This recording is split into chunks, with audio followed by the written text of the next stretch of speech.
And welcome back to the channel. So we are back to read this book called Biochemical Aspects of Neurological Disorders, which has been edited by Mr. John N. Cummings and Michael Kremer. और ये जो book है first print की थी सितंबर 1959 में. It consist a series of lectures given in 1957 and 58 at the institute of neurology, national hospital, queen square. और जो हम चैप्टर पढ़ रहे हैं अभी वो है it is called biochemical aspects of disorders of muscles, जो कि और जिसके ऑथर है बी मार्क मैकआर्डले. तो आज जो सब टॉपिक है जो कवर कर रहे हैं it is high potassium paralysis. High potassium paralysis पे हम बात कर रहे हैं. तो जो इस बुक में इस चैप्टर में उस वक्त कवर किया था अराउंड 57-58 वो हम कवर कर रहे हैं.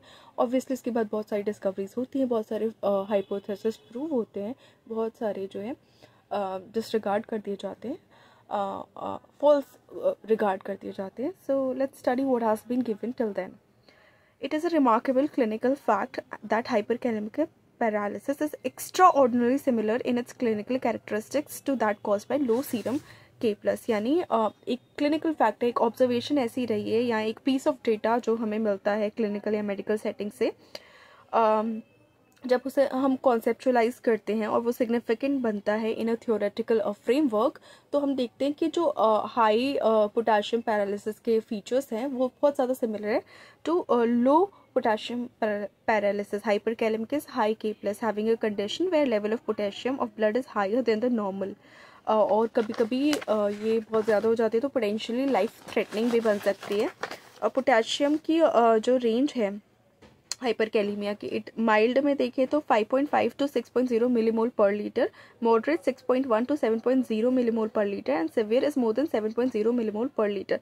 और जो नॉर्मल पोटेशियम की रेंज होनी चाहिए it is around 3.5 to 5.5 millimole per litre is the normal K+ range that should be there in serum blood. उसके बाद कहाँ ये देखा जाता है hyperkalemia. It is most commonly seen in anuria, but there is a familial periodic variety without any renal abnormality which is clinically very like the classical hypokalemic familial periodic paralysis. तो anuria में बहुत ज़्यादा देखा जाता है hyperkalaemia. Anuria is non passage of urine, passage of less than या फिर passage of less than 100 millilitres of urine per day. Familial periodic variety of hyperkalemic paralysis is a rare genetic episode of muscle weakness or paralysis usually triggered by factors like rest after exercise, potassium rich food, stress और cold temperature.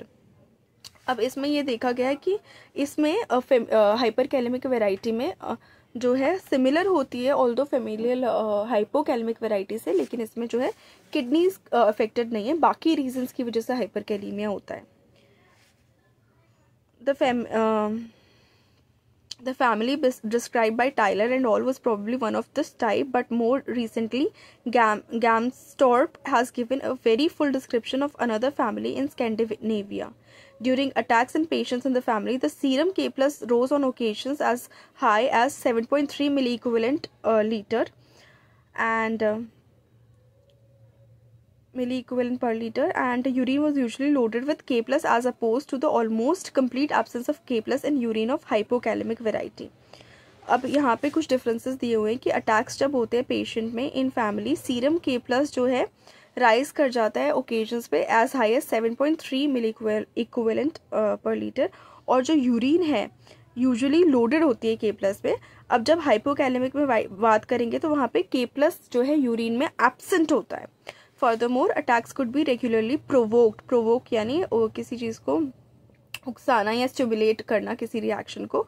तो attacks जो है कैसे provoke होते हैं? By giving 4 gram of KCl by mouth. I have been fortunate enough, ये author कह रहे हैं यहाँ पे, I have been fortunate enough to be able to study such a case though not in great detail. Although the highest level of serum K+ found during attacks was only 5.2 milliequivalent liter per liter, the urine during attacks contained large amounts of K+ and serum K+ fell decisively as the paralysis abated.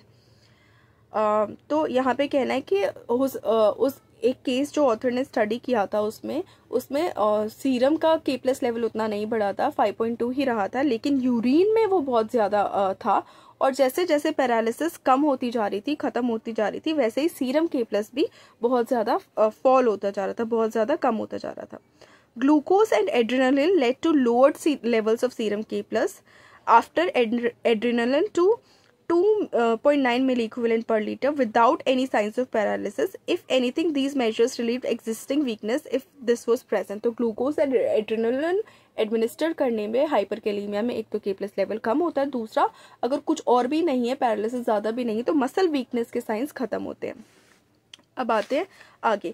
तो although in many of these patients the plasma K+ did not rise to anything approaching the level about 10 milliequivalent per liter encountered in the hyperkalemic paralysis of renal failure के cases में यदि hyperkalemia होता है तो serum K+ level as high as 10 milliequivalent per liter चला जाता है. It is nonetheless possible that K+ concentration of extracellular fluid may have been much higher in the region of the muscle membrane. Blood में भले से उतना high ना हो, लेकिन जो extracellular concentration है K+ का muscle membrane में वो बहुत हाई होता है, ये ऑथर का मानना है. This of course would only be the case of if the muscle cells were losing K+. But it is clear from the serum and urine studies that K+ is being lost from cells and the most likely source is muscle. ऐसा तब माना जा रहा था कि urine और blood के K+ measurement से ये पता लगाया जा सकता है कि K+ सोर्स से लूज हो रहा है, और सोर्स जो है इस केस में मसल सेल्स हैं. Those patients are also able to walk off attacks, although sometimes only temporarily. ऐसे पेशेंट्स में क्या होता है कि जो अटैक्स हैं उनसे वो निकल जाते हैं, they are able to walk off those attacks, लेकिन टेम्परेरली ऐसा हो पाता है. At first sight, this might seem to be a point against the hypothesis that the raised level of K+ in the region of the membrane or end plate is responsible for paralysis, since exercise increases the flux of K+ from the muscles. तो initially ऐसा लग सकता है कि जो hypothesis दिया है कि मसल मेम्ब्रेन के अराउंड K+ हाई है, ये चीज़ें हो सकता है गलत है, क्योंकि flux of K+ from muscles जो है एक्सरसाइज के दौरान इंक्रीज होता है. However, exercise also greatly increases the blood flow and may well also have a mixing effect on the extracellular fluid in the region of the membrane and end plate.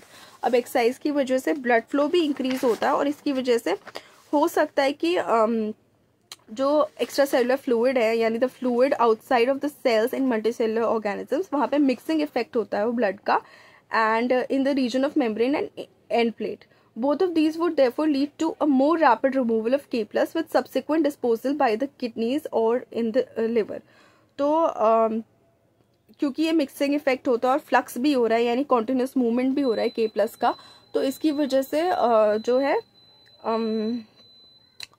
Subsequent disposal हो जाता है, यानी K+ वहाँ से निकल जाता है, या तो किडनीज के थ्रू या लिवर में जाके बैठ जाता है, या लिवर उसको एक्सक्रीट करने में मदद करती है. Conversely, with the rest, the mechanical mixing effect would be lost and blood flow would revert to its resting level, and K+ might therefore more readily accumulate in the region of membrane or end plate.